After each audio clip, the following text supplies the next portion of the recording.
Hello दोस्तों, आज मैं आपके लिए लेकर आई हूँ फिल्म गॉडफादर। फिल्म के मेन लीड में मेगा स्टार चिरंजीवी और सलमान खान हैं। दोस्तों, फिल्म की शुरुआत में हम फ्रांस के इंटरपोल के हेडक्वार्टर पर देखते हैं कि एक ऑफिसर अब्राहम कुरैशी नाम के टॉप मोस्ट वांटेड क्रिमिनल की केस डिटेल दूसरे ऑफिसर को दे रहा है। इसके बाद हम इंडिया के आंध्रा के एक हॉस्पिटल के बाहर देखते हैं जहां बहुत भीड़ थी। यहाँ हमें पता चलता है कि आंध्र प्रदेश के मौजूदा सीएम PKR की मृत्यु हो चुकी है और अब सीएम की कुर्सी खाली है। होम मिनिस्टर वर्मा इसका फायदा उठाकर अब सीएम बनना चाहता है। वह सीएम की मौत पर राजनीति करने का कोई मौका नहीं छोड़ता। पहले तो वो हॉस्पिटल के बाहर अपने ही लोगों को भेजकर वहां हंगामा करवाता है, फिर मीडिया से ये सारी चीज़ें कवर करवाता है और फिर पुलिस से लाठीचार्ज करवा देता है। इसके बाद हम सीएम के दूसरे दावेदार PKR की बड़ी बेटी सत्यप्रिया के पति जय को देखते हैं।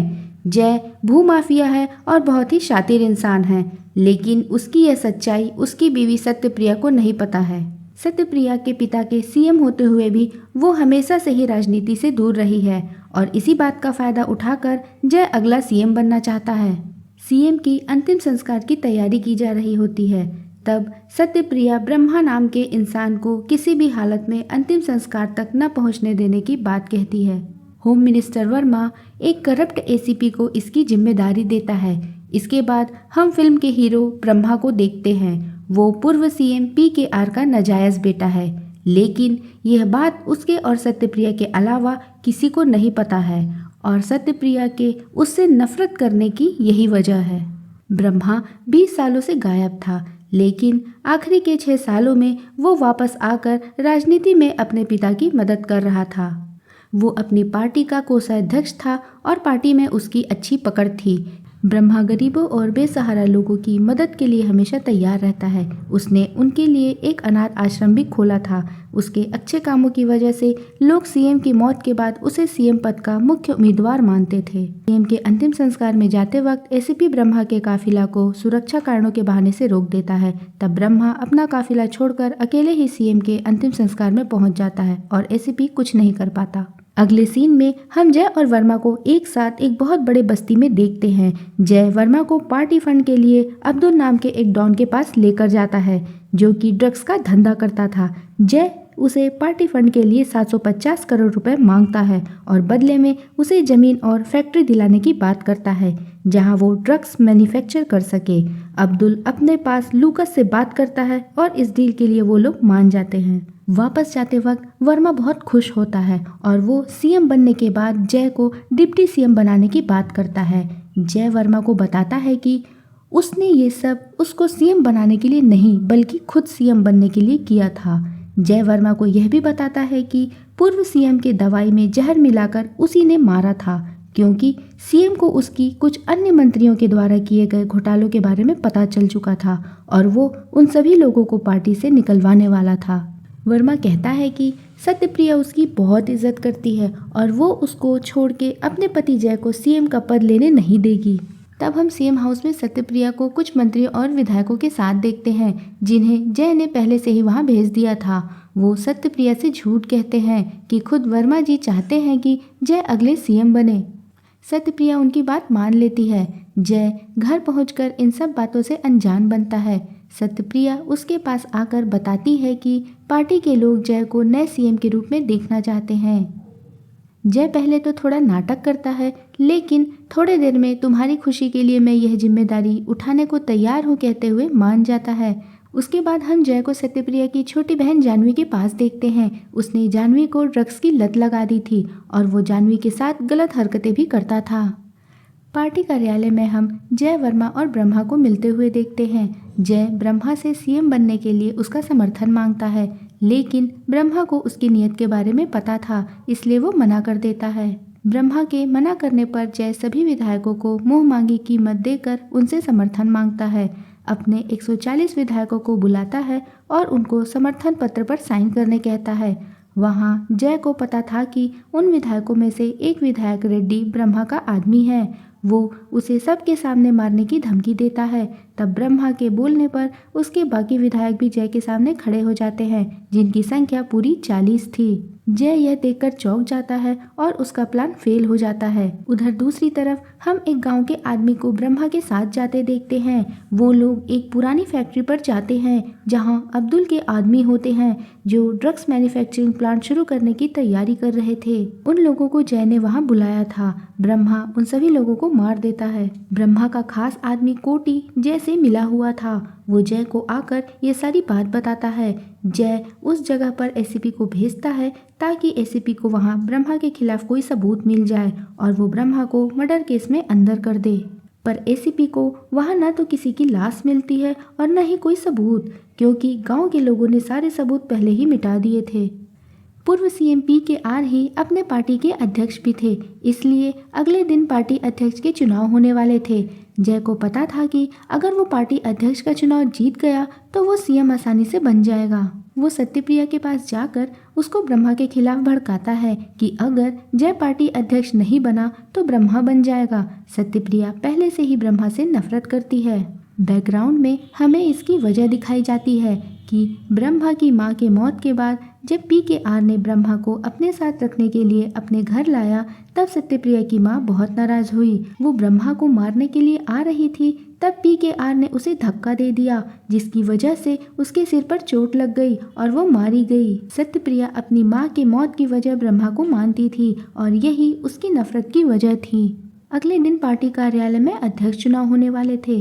तब ब्रह्मा वहां पहुंचकर सबके सामने सत्यप्रिया को बुरा भला कहता है और एक कमजोर औरत बताता है जो अपने पति को पार्टी अध्यक्ष बनाकर राजनीति करना चाहती है। ये सब सुनकर लोगों को भी यही लगने लगता है। तब सारा मामला हाथ से निकलते देख जय सत्यप्रिया को ही पार्टी अध्यक्ष बनने का प्रस्ताव रखता है और इसके लिए ब्रह्मा तुरंत ही अपने लोगों के साथ हामी भर देता है, क्योंकि यही उसका प्लान था, सत्यप्रिया को पार्टी का अध्यक्ष बनाना। इधर ब्रह्मा के आश्रम में रेणुका नाम की औरत को देखते हैं जो अभी अभी माँ बनी थी और उसके बच्चे के बाप के बारे में किसी को नहीं पता था। वो ब्रह्मा से कहती है कि वो आश्रम छोड़ के हमेशा के लिए जा रही है। ब्रह्मा उसे रोकने की बहुत कोशिश करता है लेकिन वो नहीं मानती। तब ब्रह्मा उन लोगों की देखभाल के लिए उसे बहुत सारे पैसे देता है और कहता है कि इस आश्रम को वो अपना माँ का समझे और वो जब चाहे तब यहाँ वापस आ सकती है। इसके बाद हम रेणुका को अपने बच्चे के साथ न्यूज़ चैनल में देखते हैं। वो वहाँ ब्रह्मा के ऊपर इल्ज़ाम लगाती है कि उसने उसका शोषण किया है और यह बच्चा उसी का है। एसीपी आश्रम पहुंचकर ब्रह्मा को गिरफ्तार करके जेल में डाल देता है। जेल में जय ब्रह्मा से मिलने आता है और ब्रह्मा के इस हालत पर उसका मजाक उड़ाते हुए फिर से उसका समर्थन मांगता है और कहता है कि अगर उसने सीएम बनने में उसकी मदद की तो वो उसको आज़ाद कर देगा। यह बोलकर वो जाने लगता है। तब वो ब्रह्मा का पावर देखता है कि वो क्या ब्रह्मा को आज़ाद कराएगा। ब्रह्मा के इजाज़त के बिना जय खुद जेल से बाहर नहीं जा सकता। ब्रह्मा जेलर को इशारा करता है कि उसे जाने दे। तब जेलर गेट खोलता है और जय को जाने देता है। इसके बाद जेल में ब्रह्मा को एक बहुत बड़े डॉन मजूम भाई का फ़ोन आता है जो कि सलमान खान है और वो बताता है कि वो हमेशा उसकी मदद के लिए तैयार है। जेल में जय अपने आदमियों से ब्रह्मा के ऊपर हमला करवाता है लेकिन ब्रह्मा अकेले ही उन सबको मार गिराता है। जय अब विरोधी पार्टी के विधायकों को पैसे का लालच देकर समर्थन मांगता है। इसके लिए वो फिर से अब्दुल से पैसे मांगता है। जिस कंटेनर में पैसे आ रहे होते हैं मजूम भाई उस कंटेनर को ही उड़ा देता है।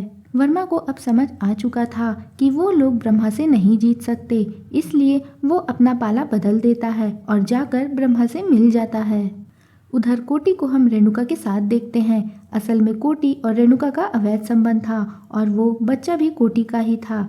जय के कहने पर ही कोटी ने रेणुका के साथ ब्रह्मा से गद्दारी करके उसे फंसाया था। रेणुका को इसका बहुत पछतावा था क्योंकि ब्रह्मा हमेशा उसको अपनी बहन की तरह मानता था। रेणुका का बच्चा कई दिनों से दूध नहीं पी रहा था और उसकी तबीयत खराब होते जा रही थी। रेणुका को लगता है कि उसने जो गलती की है उसकी सज़ा भगवान उसके बच्चे को दे रहा है। वो दुनिया को सब कुछ सच बताने का फैसला करती है। तभी इस बात की भनक जय को लग जाती है। वो अपने आदमी शंभू को उसे मारने भेजता है। कोटी शंभू को देखकर उसके सामने बहुत गिड़गिड़ाता है और कहता है कि यह बच्चा उसका है और वो इस बच्चे को न मारे। तब शंभू अपने बॉस से उसकी बात करवाता है। कोटी फ़ोन में बताता है कि यह बच्चा खुद उसी का है। तब दूसरी तरफ से ब्रह्मा की आवाज आती है, क्योंकि शंभू दरअसल ब्रह्मा का आदमी था और उसे ब्रह्मा ने ही जय के पास खबर निकलवाने के लिए भेजा था। कोटि ब्रह्मा से अपने किए पर माफी मांगता है। ब्रह्मा उसे माफ कर देता है और उसे इस बात की खुशी होती है कि कोटि ने अपने बच्चे को अपनाकर उसे अपना नाम दे दिया। अब बच्चा जिंदगी भर नाजायज नहीं कहलाएगा। ब्रह्मा जेल में अपने एक पत्रकार दोस्त को मिलने के लिए बुलाता है और उसे सारे करप्ट मंत्री और विधायकों की लिस्ट और उनके खिलाफ सबूत इकट्ठा करने कहता है। उधर कोटि रेणुका के साथ जाकर न्यूज़ चैनल में सारी सच्चाई बता देता है, लेकिन इस साजिश के पीछे जय का हाथ होने की बात बताने से पहले ही यह प्रसारण रोक दिया जाता है, क्योंकि उस चैनल का मालिक भी जय का ही आदमी था। इसके बाद हम सत्यप्रिया को हॉस्पिटल में देखते हैं। जानवी वहां एडमिट होती है। उसके कॉलेज की प्रिंसिपल बताती है कि जानवी अचानक से बेहोश होकर गिर गई और उसके पास बहुत सारे ड्रग्स मिले हैं। जानवी के होश में आ जाने पर सत्यप्रिया उस पर बहुत गुस्सा करती है और उसको बहुत बुरा भला सुनाती है। तब जानवी सत्यप्रिया को उसके पति जय की सारी सच्चाई बताती है कि उसी ने उसके खाने में ड्रग्स मिला कर उसकी लत लगवाई और वो उसका शोषण भी करता है। जय की सारी सच्चाई अब सत्यप्रिया को पता चल चुकी थी। सत्यप्रिया जय को उसकी सच्चाई दुनिया के सामने लाने की बात करती है। तब जय उल्टा उसे ही धमकी देता है कि उसके पास उसकी बहन के खिलाफ ड्रग्स के साथ बहुत सारे सबूत हैं, जिससे उसकी बहन की जिंदगी हमेशा के लिए बर्बाद हो जाएगी।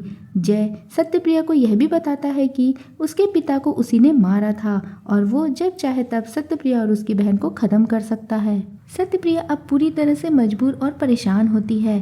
तब उसे अपने पिता की कही हुई बात याद आती है कि जिंदगी में जब भी उसके सामने कोई मुसीबत आए तब वो ब्रह्मा से मदद मांगे। इधर रेणुका की गवाही के बाद ब्रह्मा भी जेल से छूट चुका है। सत्यप्रिया ब्रह्मा को फोन करती है और उसे मिलने बुलाती है। उसने पूरी जिंदगी में पहली बार ब्रह्मा को अपना बड़ा भाई माना था।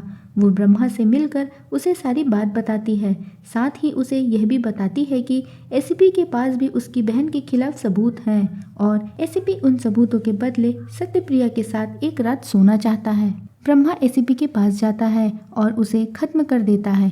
इसके बाद वो उस न्यूज़ चैनल के मालिक राम के पास जाता है। राम उसे बताता है कि जय का साथ देना उसकी मजबूरी है, क्योंकि उस पर बहुत सारा कर्ज है।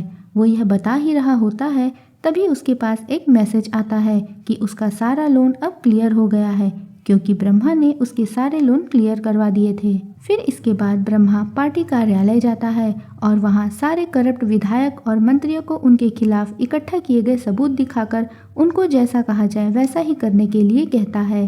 खुद को पूरी तरीके से हारता हुआ देख जय जानवी को हॉस्पिटल से किडनैप करके अब्दुल के अड्डे पर पहुंच जाता है। वहां अब्दुल का बॉस लूकस भी मौजूद था।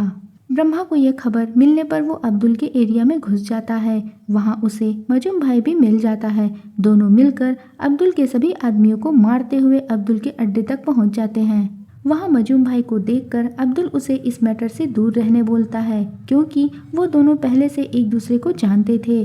तब मजूम अब्दुल को इस मैटर से दूर रहने बोलता है, क्योंकि यह मैटर उसके गॉडफादर ब्रह्मा का है। तभी वहां ब्रह्मा भी पहुंच जाता है। ब्रह्मा को वहां देखकर अब्दुल का बॉस लूकस भी थर थर कांपने लगता है, क्योंकि ब्रह्मा कोई और नहीं बल्कि सभी इंटरनेशनल डॉन का बॉस अब्राहम कुरैशी था। ब्रह्मा ही वो अब्राहम कुरैशी था जिसे फिल्म की शुरुआत में इंटरपोल तलाश कर रही थी। लूकस ब्रह्मा से माफी मांगता है और वहां से चला जाता है। ये सब देखने के बाद जय अपने आदमियों को फोन करता है और सत्यप्रिया को जान से मारने के लिए कहता है। रास्ते में सत्यप्रिया की गाड़ी पर हमला करने की कोशिश की जाती है। तब हम देखते हैं कि सत्यप्रिया के आसपास जितनी भी गाड़ियां थी वो सभी गाड़ियां ब्रह्मा के आदमियों की ही थी और जय का यह आखिरी प्लान भी फेल हो जाता है। ब्रह्मा जय से कहता है कि जय उसकी बहन का पति है, इसलिए वो उसे नहीं मारेगा और यह कहकर वो जय के सामने वही एयर पंप रख देता है जिसमें जहर मिलाकर उसने ब्रह्मा के पिता को मारा था। जय समझ जाता है कि अब उसके सामने दूसरा कोई रास्ता नहीं है। वो एयर पंप को मुंह में डालकर उसके जहर से मर जाता है। अगले दिन पार्टी कार्यालय में सत्यप्रिया ब्रह्मा को सीएम पद का उम्मीदवार घोषित करने वाली होती है, लेकिन ब्रह्मा ने पहले ही उसमें से अपना नाम बदलवा कर सत्यप्रिया का नाम डलवा दिया था और सत्यप्रिया को नया सीएम बनना पड़ता है। मूवी के लास्ट में हम फिर से इंटरपोल के ऑफिसर को बात करते देखते हैं कि खबर मिली है कि सारे बड़े डॉन फ्रांस पहुंच रहे हैं, लगता है कुछ बड़ा होने वाला है। उधर सत्यप्रिया ब्रह्मा को फ़ोन करती है। हम देखते हैं कि ब्रह्मा फ्लाइट में बैठा है और वो फ्रांस जा रहा है। इसी के साथ मूवी खत्म होती है। दोस्तों, वीडियो को लाइक, शेयर, कमेंट करें और चैनल को सब्सक्राइब करें। Thank you.